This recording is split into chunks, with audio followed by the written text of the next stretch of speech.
encontramos reunidos una vez más para continuar con este hermoso estudio de la palabra de Dios. Pero antes de empezar, quiero invitarlos a que inclinemos nuestros rostros y presentemos una oración a nuestro Señor Dios Padre Todopoderoso.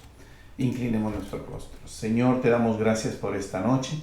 Te damos gracias, Señor, porque tú eres el ebenecer en estos estudios. Tú, Señor, es el que nos has guiado.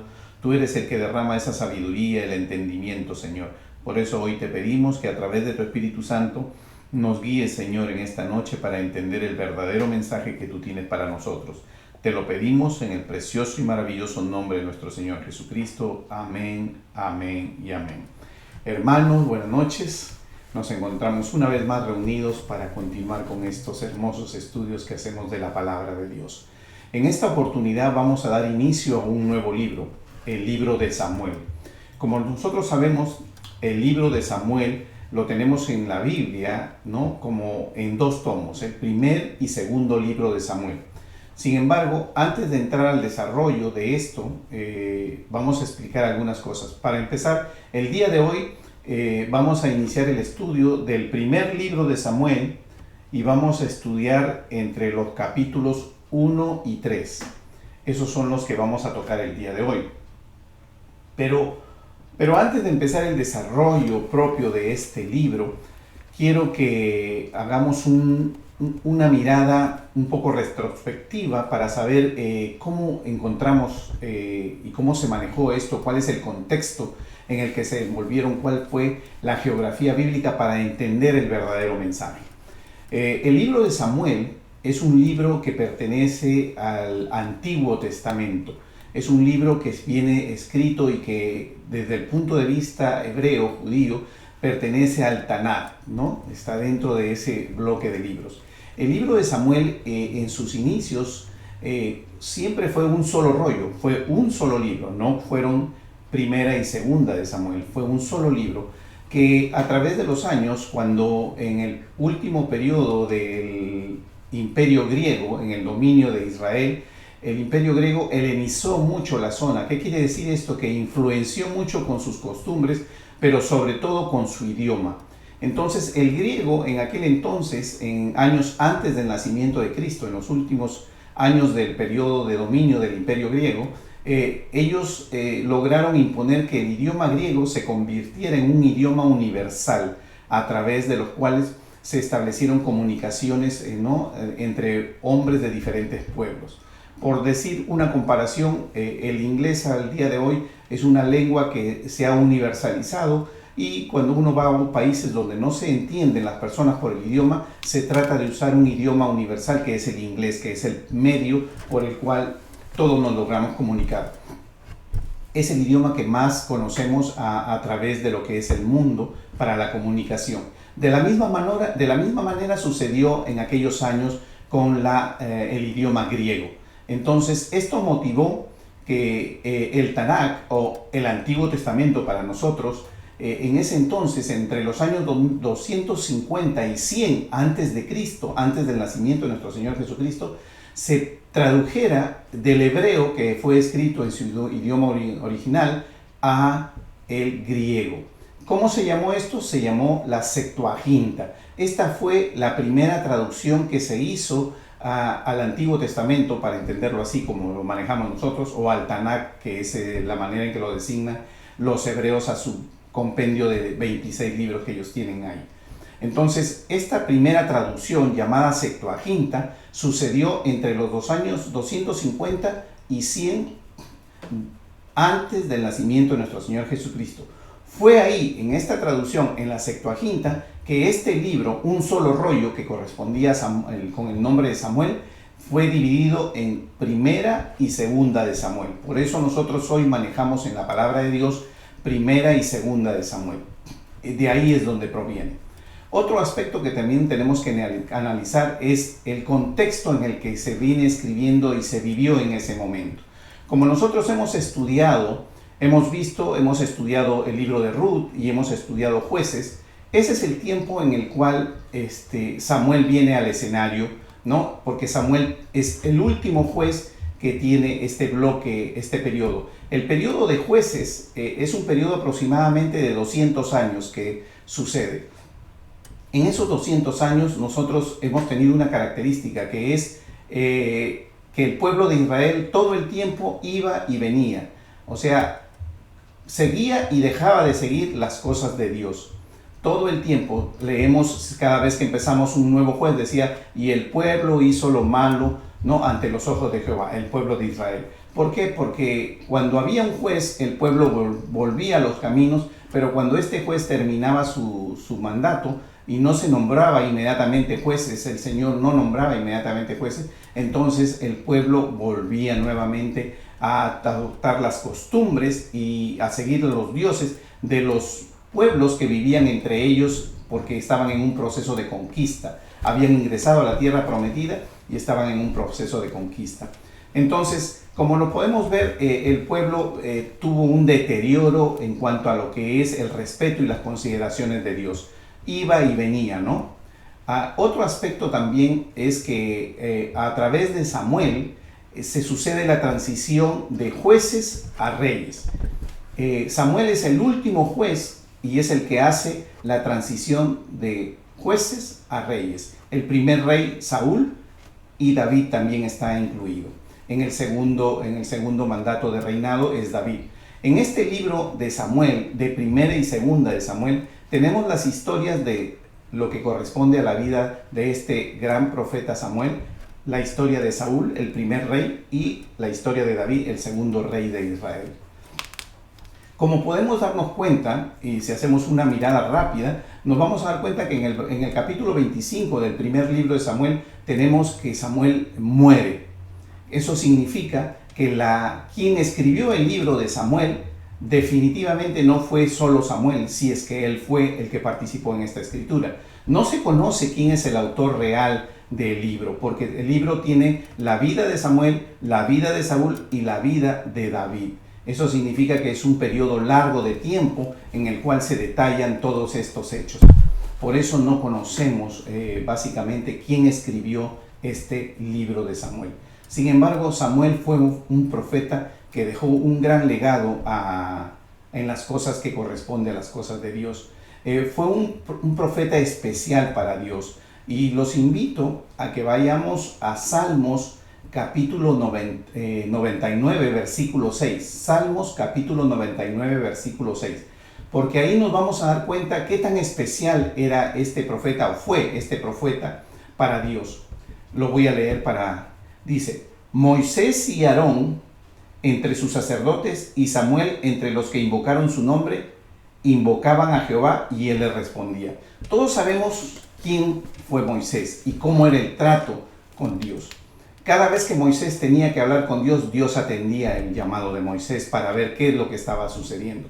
De igual manera, a Samuel lo ponen en ese nivel. Y dicen que Samuel también, cada vez que requería atención de Dios, Dios atendía lo que él venía a solicitar o preguntaba. ¿Se dan cuenta? Ese es el nivel, esa es la importancia y la forma en que Dios trató a Samuel de una manera muy especial.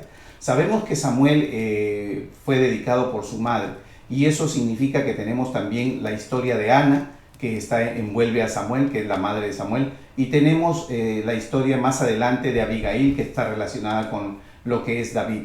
Dos grandes mujeres que también están incluidas en lo que corresponde a la historia del primer y segundo libro de Samuel.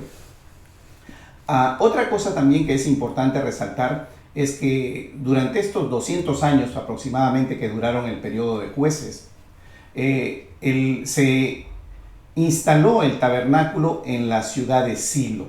Como ustedes van a ver, voy a enseñarles la geografía para explicarla. Samuel es natural de la ciudad de Rama o Ramataim. En la palabra de Dios, cuando empecemos a desarrollarlo, vamos a leer que él viene de Ramataim o de Rama, es lo mismo, solamente que se usa dos maneras diferentes de nombrarlo.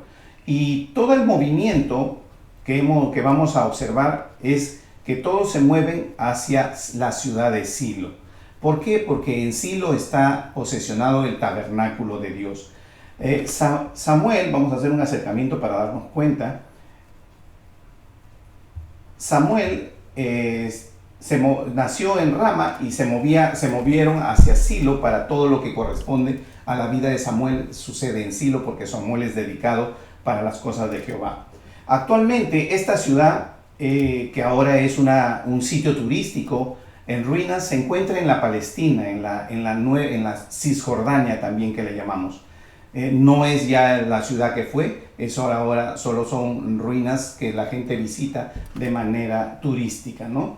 Nosotros arqueológica podemos ir ahí y encontrar en el área de Cisjordania se encuentra esta ciudad de Silo.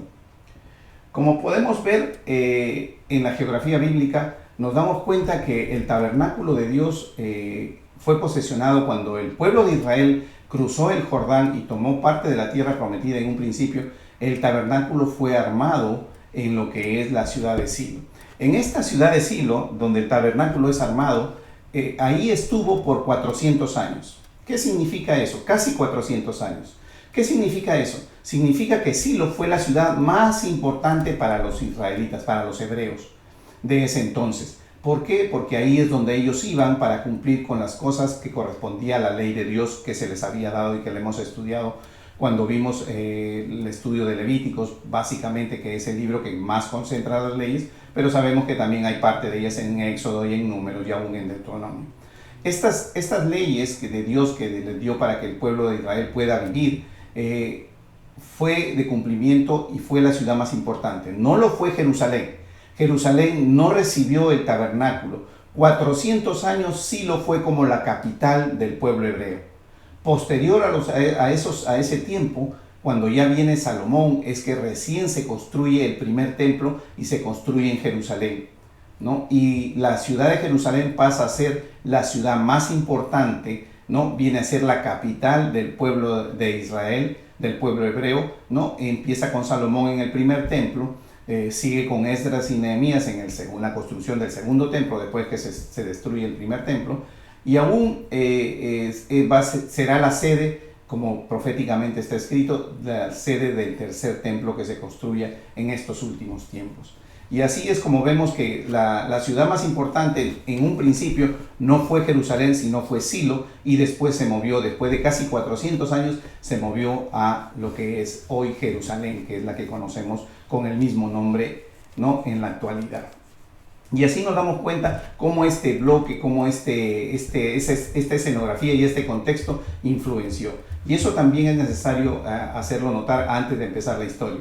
Notar que el pueblo vivía en un ir y venir del cumplimiento de las cosas de Dios, que el Silo no correspondió todo el tiempo a sostener lo que es como una ciudad principal, después se movió a Jerusalén, y que Samuel es el hombre considerado como Moisés en lo que es la atención de Dios, el mismo nivel de atención que Moisés tenía Samuel por parte de Jehová.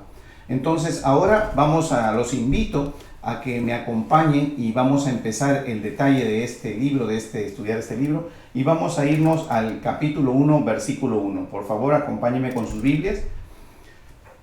Vamos a ir viendo aquí, en el primer capítulo tenemos el nacimiento de Samuel. Dice, hubo un varón de Ramataim, de Sofim, del monte de Efraín, que se llamaba Elcana, hijo de Jeroboam, hijo de Eliú, hijo de Tohu, hijo de Suf, Efrateo. ¿Quién es Elcana? Elcana no es de la tribu de Efraín. Elcana es levita que vive en el área del tribu, en la ciudad del área de la tribu de Efraín. Él no pertenece a la tribu de Efraín porque él es levita. Por eso Samuel es dedicado en el templo y se convierte en un profeta, en un hombre que desde el servicio a Dios, ¿no?, con Elí. Más adelante vamos a leer la manera en que él llega. Pero esa es la procedencia. La procedencia de Elcana es un levita, no es uno de la tribu de Efraín, que vivía en el área de la tribu de Efraín. Seguimos. Versículo 2 dice, y tenía él 2 mujeres, el nombre de una era Ana y de la otra Penina. Y Penina tenía hijos, mas Ana no los tenía. Quiero que tomemos en cuenta las características que tiene Ana, y las vamos a ir leyendo y las vamos a ir describiendo, porque son características propias que Dios usa que ha usado de las mujeres para demostrar que es Dios el que tiene el control. Nosotros, cuando empezamos con Abraham y hablamos de Sara, nos vamos a dar cuenta que Sara no tuvo hijos con Abraham, que tuvo el hijo, o sea, lo tuvo a Isaac, cuando Dios dispuso que así fuera, ¿no? O sea, Sara era también estéril en ese tiempo y no pudo tener hijos. Pero aún así Dios le concedió, sin importar la edad que tuvo, y tuvo a Isaac. Isaac, ¿no? También se casó con Rebeca, y también Rebeca no tuvo hijos hasta que Dios dispuso que así sea. Y lo mismo sucede con Jacob o Israel, ¿no? Que se casó con Raquel y tuvo hijos cuando Dios concedió que Raquel tuviera hijos. En ambos casos nos damos cuenta que son estériles, y también hay una característica más, y la puede leer en cada una de las historias como lo hemos estudiado. Todas estas mujeres eran amadas por los hombres o con los que se habían casado. Abraham amaba a Sara, ¿no? A lo mismo que Isaac a Rebeca, y Jacob a Raquel. Si tuvieron más de una, era la preferida de sus esposas. Eran las que amaban realmente ellos. Y así nos vamos dando cuenta que en esta historia Ana también es la mujer que realmente Elcana amaba. Y lo dice la historia y seguimos. Dice: y todos los años aquel varón subía de su ciudad para adorar y para ofrecer sacrificios a Jehová de los ejércitos en Silo, donde estaban dos hijos de Elí, Ofni y Fines, sacerdotes de Jehová. Estos hijos también se convirtieron en jueces, ¿no? Y ya vamos a ver que no hacían lo correcto ante los ojos de Jehová, y cómo Jehová toma acción de esto. Y cuando llegaba el día en que Elcana ofrecía sacrificio, daba a Penina su mujer, a todos sus hijos y a todas sus hijas, a cada uno su parte. Pero a Ana le daba una parte escogida, o sea, una parte especial, porque amaba a Ana, tal como lo habíamos referido, aunque Jehová no le había concedido tener hijos, y su rival la irritaba, enojándola y entristeciéndola, porque Jehová no le había concedido tener hijos. Así hacía cada año. Cuando subía a la casa de Jehová, la irritaba así, por lo cual Ana lloraba y no comía. Observen, Ana lloraba y no comía. Esa era la condición en la que Ana se ponía, porque tristemente tenía este problema de que no podía tener hijos. Y Elcana, su marido, un día le dijo a Ana: ¿por qué lloras? ¿Por qué no comes? ¿Y por qué está afligido tu corazón? ¿No te soy yo mejor que 10 hijos? O sea, su esposo. Versículo 9. Y se levantó Ana después de que hubo comido y bebido en Silo, o sea, se encontraban en la ciudad donde estaba el tabernáculo, donde habían ido a ofrecer el sacrificio. Exactamente, estaban en el templo, porque dice acá: y mientras el sacerdote Elí estaba sentado en una silla junto a un pilar del templo de Jehová, ella con amargura de alma oró a Jehová y lloró abundantemente. Seguimos. Versículo 11.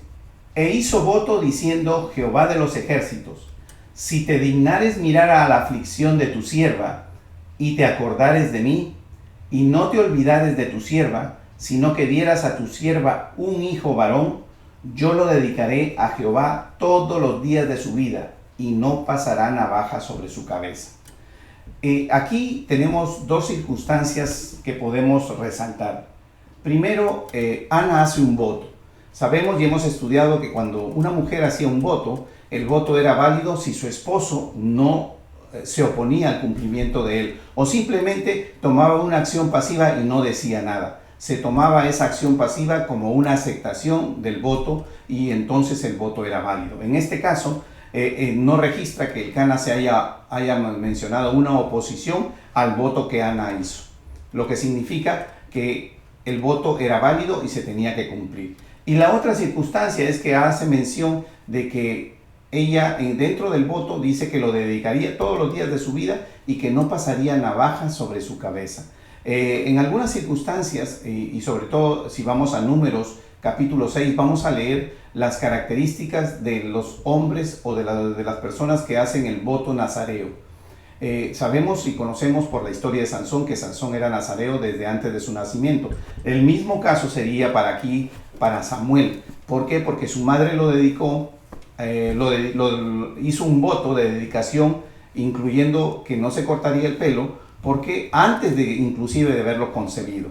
Sin embargo, no existe un registro que nos dé un detalle mayor sobre esto en el aspecto del nazareo con Samuel, pero era la señal que se usaba. El no cortarse el cabello era la señal pública que se usaba para decir soy nazareo, ¿no? Entonces, por ese lado podemos exponerlo de esa manera. Seguimos. Mientras, dice versículo 12, mientras ella oraba largamente delante de Jehová, Elí estaba observando la boca de ella. Pero Ana hablaba en su corazón y solamente se movían sus labios y su voz no se oía. Y Elí la tuvo por ebria. Entonces le dijo Elí, ¿hasta cuándo estarás ebria? Digiere tu vino. Y Ana le respondió diciendo, no, Señor mío, yo soy una mujer atribulada de espíritu. No he bebido vino ni sidra, sino que he derramado mi alma delante de Jehová. No tengas a tu sierva por una mujer impía. Esa era la manera en que se acostumbraba a identificar a las personas, no que de procedencia impía, sino que no cumplían con la palabra de Dios, se convertían en impíos. Y obviamente quien no cumple, quien no sigue a Dios, está fuera de la bendición y de los caminos de Dios. Porque por la magnitud de mis congojas y de mi aflicción he hablado hasta ahora. Elí respondió y dijo, ve en paz, y el Dios de Israel te otorgue la petición que le has hecho. Quiere decir que cuando él conoció que en realidad ella había quebrantado su corazón, se había derramado ante Dios, la bendijo Elí, ¿no? Y le dijo que Dios haga conforme a tu petición. Versículo 18. Y ella dijo, halle tu sierva gracia delante de tus ojos. Y se fue la mujer por su camino y comió y no estuvo más triste. Esto es algo que nos muestra que ella no solo se quebrantó, lloró, sino que entregó su carga a Dios. Y por eso dice que antes no comía y ahora dice comió y no estuvo más triste. O sea, no solamente se quebrantó, entregó su carga, sino tuvo fe y la confianza de que Dios así le escucharía. Tal cual nosotros debemos hacer siempre. Dice, entregar nuestras cargas y confiar, ¿no? Y que el lamento se convierta en alegría, en baile, como dice la palabra. Y levantándose de mañana, dice el versículo 19, y levantándose de mañana adoraron delante de Jehová y volvieron y fueron a su casa en Rama. Y Elcana se llegó a Ana, su mujer, eso significa tuvieron relaciones sexuales y concibieron, ¿no? Y Jehová se acordó de ella. Dice, versículo 20, aconteció que al cumplirse el tiempo después de haber concebido Ana, dio a luz un hijo y le puso por nombre Samuel, diciendo, por cuanto lo pedí a Jehová. Esta es la primera manera en que se quiere identificar el nombre de Samuel con el significado de su nombre. Dice, ella escribe, cuando después de que le pone Samuel, dice, por cuanto lo pedí a Jehová. Pero sabemos que si hacemos una concepción de lo que significa el nombre de Samuel, vamos a encontrar que significa nombre de Dios. Así es como se puede traducir Samuel, nombre de Dios. Y así es como aparece Samuel en escena, nace, ¿no? Y está dedicado y cumplido a lo que es el voto de Ana. Continuamos. Después subió el varón Elcana con toda su familia para ofrecer el sacrificio acostumbrado y su voto conforme a la costumbre y a la ley judía. Pero Ana no subió, sino que dijo a su marido, yo no subiré hasta que el niño sea destetado para que lo lleve y sea presentado delante de Jehová y se quede allá para siempre. Y Elcana su marido le respondió, haz lo que bien te parezca, quédate hasta que lo destetes, solamente que cumpla Jehová su palabra. Y se quedó la mujer y crió su hijo hasta que lo destetó. Usualmente, si hacemos un estudio, se registra que el promedio para destetar un niño, o sea, dejar de amamantar a la madre, es el promedio de 2 años de vida. O sea que se estima que esa es la edad que pudo tener Samuel cuando lo dejó a vivir con este sacerdote Elí en lo que corresponde al tabernáculo de Dios, a los cuidados. Seguimos. Versículo 24. Después que lo hubo destetado, lo llevó consigo con 3 becerros, un efa de harina y una vasija de vino y lo trajo a la casa de Jehová en Silo. Y el niño era pequeño. Obviamente estamos hablando de que es el promedio de 2 años, y se vino a Silo porque esa era la capital en ese momento para el pueblo de Israel, que era donde se encontraba el tabernáculo. Versículo 25, y matando el becerro trajeron el niño a Elí, y ella dijo: oh Señor mío, vive tu alma, Señor mío, yo soy aquella mujer que estuvo aquí junto a ti orando a Jehová. Por este niño oraba, y Jehová me dio lo que le pedí. Yo pues lo dedico también a Jehová, todos los días que viva será de Jehová. Y adoró allí a Jehová. Y así es como nosotros vemos que ella cumple con el voto, con la promesa que le hizo a Dios, y deja a Samuel, ¿no?, para que viva y crezca en el templo de Dios, que en ese momento era el tabernáculo de Dios, ¿no?, construido en Silo. Posteriormente, cuando pasamos al capítulo 2, nos vamos a dar cuenta que encontramos la oración de Ana. Si usted lee Reina Valera 1960, usted va a encontrar el cántico de Ana, pero en realidad es la oración de Ana. En cualquier otra versión que usted lo revise, va a encontrar la oración de Ana, que es lo correcto, ¿no? Y acá tenemos la descripción de la oración de Ana que se escribió. Y entre esas yo resalté algunas cosas, como el versículo 3, que dice: no multipliquéis palabras de grandeza y altanería, cesen las palabras arrogantes de vuestra boca, porque Dios de todo saber es Jehová, y a él le toca el pesar de las acciones. Recuerden que habíamos hablado de que ella sufría burla, ¿no?, y sufría un ataque por parte de Penina, que era la otra esposa, ¿no? Ella se jactaba, era altanera y arrogante en el sentido de que ella podía tener hijos y Ana no. Por eso Ana escribe estas cosas, ¿no? Y también hace ver de que dice: los arcos de los fuertes fueron quebrados y los débiles se ciñeron al poder. Hace ver de que Dios está del lado de los débiles, como ya sabemos la palabra, ¿no? Dice en el versículo 6, dice: Jehová mata y él da vida. Sabemos que, lo conocemos a través de la palabra, que él es el dueño de la vida, él es quien nos concede y él es el que la toma de regreso. No somos nosotros los que decidimos. Y es más, si podemos ampliar esto, podemos decir que hay una parte en la palabra de Dios donde dice que nosotros tenemos el poder de la vida y el poder de la muerte en nuestra palabra, en nuestra boca. ¿Por qué? ¿Por qué dice la palabra de Dios que tenemos el poder de la vida y el poder de la muerte? A veces malinterpretamos esto y pensamos de que decimos: te vas a morir, entonces si yo digo que te vas a morir, te vas a morir. Si yo digo que vas a vivir, vas a vivir. No es esa la idea, no es ese el contexto en el cual Proverbios escribe está escrito en Proverbios, se escribe esto, sino que tenemos el poder de la vida y el poder de la muerte, porque cuando nosotros creemos en nuestro corazón y declaramos con nuestra boca, o sea, cuando hablamos con nuestra boca, que creemos en Dios para aquellos que vivieron en el Antiguo Testamento, o para nosotros que creemos en Jesucristo, que es el Hijo de Dios, que Manuel hecho hombre, Dios hecho hombre, y que vino a esta tierra y que murió por nuestros pecados, que resucitó y que se encuentra en lo alto, a la diestra del Padre, entonces nosotros, dice, seremos salvos, tendremos vida eterna. Eso es lo que quiere decir. Quiere decir que cuando manifestamos con nuestra boca nuestra fe, nuestra creencia, entonces nos ganamos la vida eterna. Y cuando negamos con nuestra boca, cuando nos preguntan o dejamos de reconocer a Cristo como el Hijo de Dios que vino a esta tierra a salvarnos, entonces estamos escogiendo la muerte. Por eso dice que con nuestra boca, ¿no?, tenemos el poder de la vida y de la muerte para nosotros mismos, cuando decidimos escoger a Cristo o cuando decidimos rechazar a Cristo, ¿no? Haciendo esta explicación, continuamos.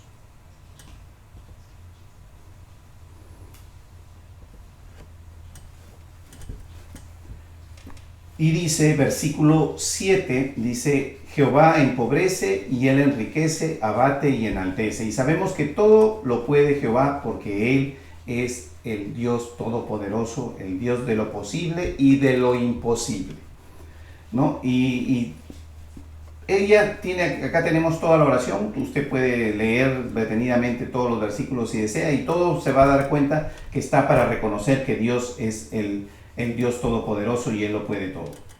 En versículo 11 dice, y Elcana se volvió a su casa en Ramá, y el niño ministraba a Jehová delante del sacerdote Elí. O sea, dejaron a Samuel con el sacerdote Elí y ellos regresaron a su casa.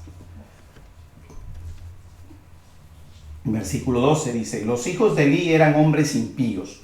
Observen ustedes cómo aquí empieza diciendo que eran hombres impíos. Recuerdan que Ana dijo delante del sacerdote cuando le indicó Elí que estaba ebria, dijo, no tome por impía, porque esa era la manera en que se decía para las personas que no eran respetuosas, que no eran cumplidoras, conocedoras de las cosas de Dios, que no presentaban temor de Dios, ¿no? Entonces dice, los hijos de Elí, o sea, del sumo sacerdote, eran hombres impíos, o sea, no tenían conocimiento de Jehová, no respetaban las reglas de Dios y no honraban a Dios, muy por el contrario. Versículo 13, y era costumbre de los sacerdotes con el pueblo, que cuando alguno ofrecía sacrificio, venía el criado del sacerdote mientras se cocía la carne, trayendo en su mano un garfio de 3 dientes, y lo metía en el perol, en la olla, en el caldero o en la marmita, y todo lo que sacaba del garfio, el sacerdote lo tomaba para sí. De esta manera hacían con todo israelita que venía a Silo. Asimismo, antes de quemar la grosura, venía el criado del sacerdote y decía al que sacrificaba, da carne que asar para el sacerdote, porque no tomará de ti carne cocida, sino cruda.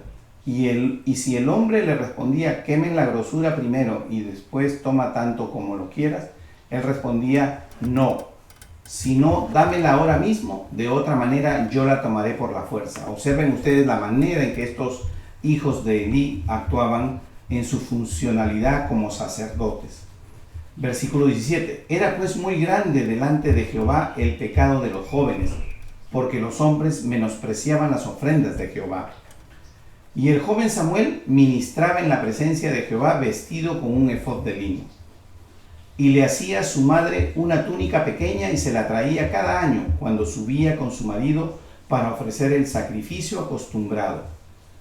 Eso significa que todos los años Ana y Elcana visitaban a Samuel en el lugar donde se encontraba, que era el tabernáculo en la ciudad de Silo. Y Elí bendijo a Elcana y a su mujer diciendo, Jehová te dé hijos de esta mujer en lugar del que pidió a Jehová. Y se volvieron a su casa, y visitó Jehová a Ana, y ella concibió y dio a luz 3 hijos y 2 hijas. Y el joven Samuel crecía delante de Jehová. Observen que Ana tuvo posteriormente 5 hijos, 3 varones y 2 mujeres. Versículo 22. Pero Elí era muy viejo, y oía todo lo que sus hijos hacían con todo Israel, y cómo dormían con las mujeres que velaban a la puerta del tabernáculo de reunión. Y les dijo, ¿por qué hacéis cosas semejantes? ¿Por qué yo oigo de todo este pueblo vuestros malos procederes? No, hijos míos, porque no es buena fama la que yo oigo, pues hacéis pecar al pueblo de Jehová. Si pecare el hombre contra el hombre, los jueces le juzgarán. Mas si alguno pecare contra Jehová, ¿quién rogará por él? Pero ellos no oyeron la voz de su padre, porque Jehová había resuelto hacerlos morir. Ya Jehová había dictado una decisión final sobre ellos, porque ellos no respetaban las cosas de Dios, las cosas sagradas de Dios. Y el joven Samuel iba creciendo y era acepto delante de Dios y delante de los hombres. Y vino un varón de Dios a Elí y le dijo, así ha dicho Jehová, o sea, el Señor manda a un varón para que le hable a Elí y le diga, ¿no me manifesté yo claramente a la casa de tu padre cuando estaban en Egipto en casa de Faraón? Y yo le escogí por mi sacerdote entre todas las tribus de Israel para que ofreciese sobre mi altar y quemase incienso y llevase efod delante de mí. Y di a la casa de tu padre todas las ofrendas de los hijos de Israel. ¿Por qué habéis hollado mis sacrificios y mis ofrendas que yo mandé ofrecer en el tabernáculo? Y has honrado a tus hijos más que a mí, engordándolos de lo principal de todas las ofrendas de mi pueblo Israel. En otras palabras le dijo, ¿por qué pones delante de mí a tus hijos? Y aún delante de mí cuando estás yendo contra la propia ley que yo di, contra Dios. Dice, por tanto Jehová, el Dios de Israel, dice, yo había dicho que tu casa y la casa de tu padre andarían delante de mí perpetuamente. Mas ahora ha dicho Jehová, nunca yo tal haga, porque yo honraré a los que me honran, y a los que me desprecian serán tenidos en poco. Observen cómo aquí Dios pone un punto que nosotros debemos tomar en referencia. Todas las cosas de Dios, todas las bendiciones de Dios están aquí acondicionadas a que nosotros sigamos en obediencia a la palabra de Dios. No podemos pretender hacer las cosas contra las cosas de Dios o contra Dios y que Dios nos bendiga porque Él dijo que nos iba a bendecir. Todas las acciones están condicionadas a que nosotros cumplamos con nuestra parte. Y así lo dice bien claro. Por eso dice Dios, yo honraré a los que me honran. Y por eso hoy desde aquí honramos a Dios en todos sus campos y en todos sus aspectos. Seguimos.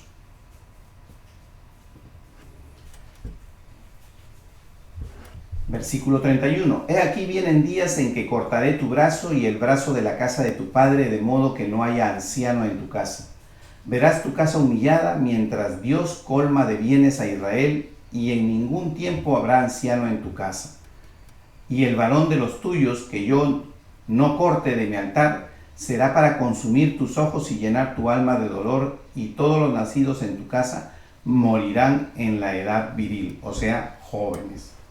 Versículo 34. Y te será por señal esto, que acontecerá a tus dos hijos, Ofni y Fines, ambos morirán en un solo día. O sea, el mismo día morirán ambos. Esa es la señal de todas las cosas que le ha dicho Dios que le sucederá a él. Dice versículo 35, y yo me suscitaré un sacerdote fiel que haga conforme a mi corazón y a mi alma, y yo le edificaré casa firme, y andará delante de mí ungido todos los días. Versículo 36 dice, y el que hubiera quedado en tu casa vendrá a postrarse delante de él por una moneda de plata y un bocado de pan, diciéndole, te ruego que me agregues a alguno de los ministerios para que pueda comer un bocado de pan. O sea, en otras palabras, decreta, el Señor manda pobreza para la casa de Elí, y también que no habrá vida más allá de la edad viril de toda la familia de él. Y así es como vemos y hemos visto lo que es el capítulo 2. Ahora vamos al capítulo 3. Y dice, el joven Samuel ministraba a Jehová en presencia de Elí. Recuerden que Samuel era muy joven y realmente no había tenido todavía un contacto directo con Dios. Y aquí lo vamos a ver. Y la palabra de Jehová escaseaba en aquellos días. No había visión con frecuencia. ¿Qué significa? Que no había una manifestación normal, una manifestación que para ese tiempo era más o menos continua por parte de Dios. Se había retirado Dios un poco. ¿Por qué? Por la manera en que esto estaba sucediendo. Y sabemos que era el tiempo en que eso sucedía. Sabemos que Sansón tampoco hizo conforme Dios le pidió, ¿no? O sea, era el tiempo de los jueces. Ese es el tiempo en que el pueblo no estuvo cumpliendo con las cosas de Dios. Dice, y aconteció que un día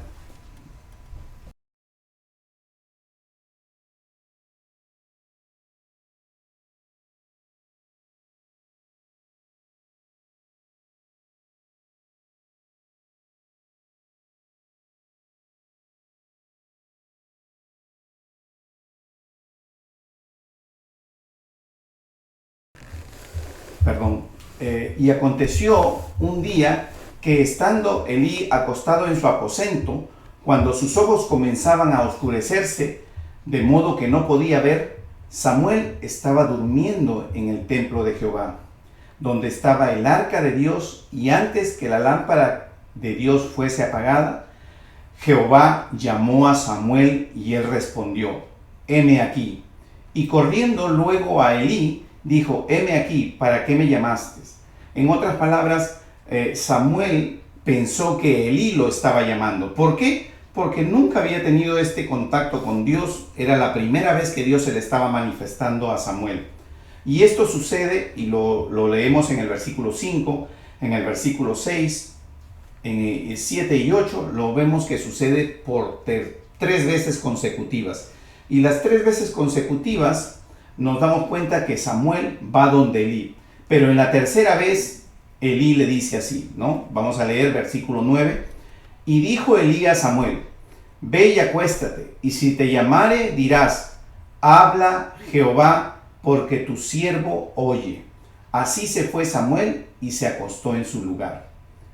Versículo 10. Y vino Jehová y se paró y llamó como las otras veces: Samuel, Samuel. Entonces Samuel dijo: habla, porque tu siervo oye.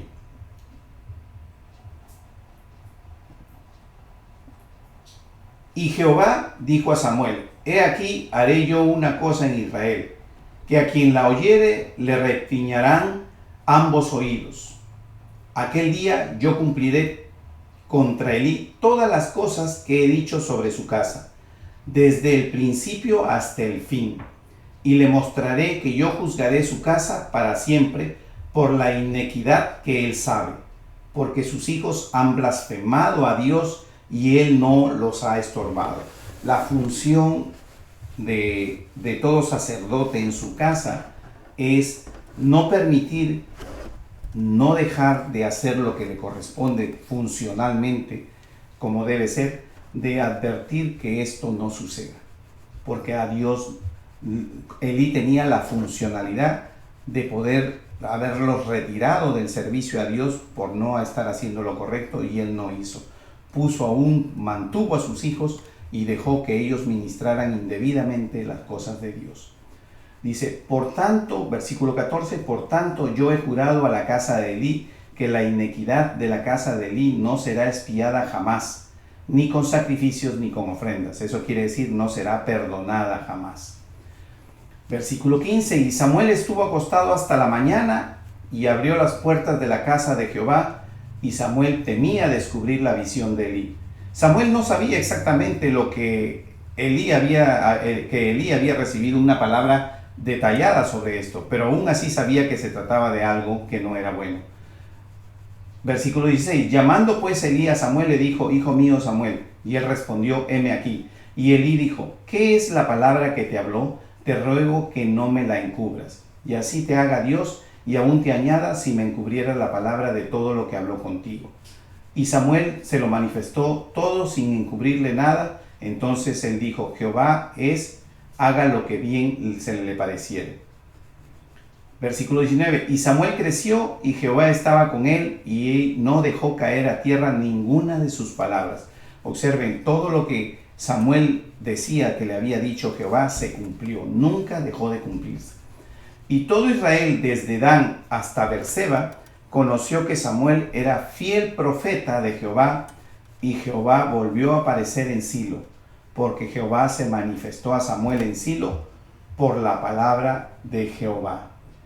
Nos damos cuenta, y aquí hemos terminado el capítulo número 3, y nos damos cuenta cómo Jehová nuevamente vuelve a tener aparición, vuelve nuevamente a conectarse con el pueblo de Israel a través de este profeta Samuel, un profeta que hacía lo conforme lo que Dios le pidió, que actuaba conforme a las cosas de Dios.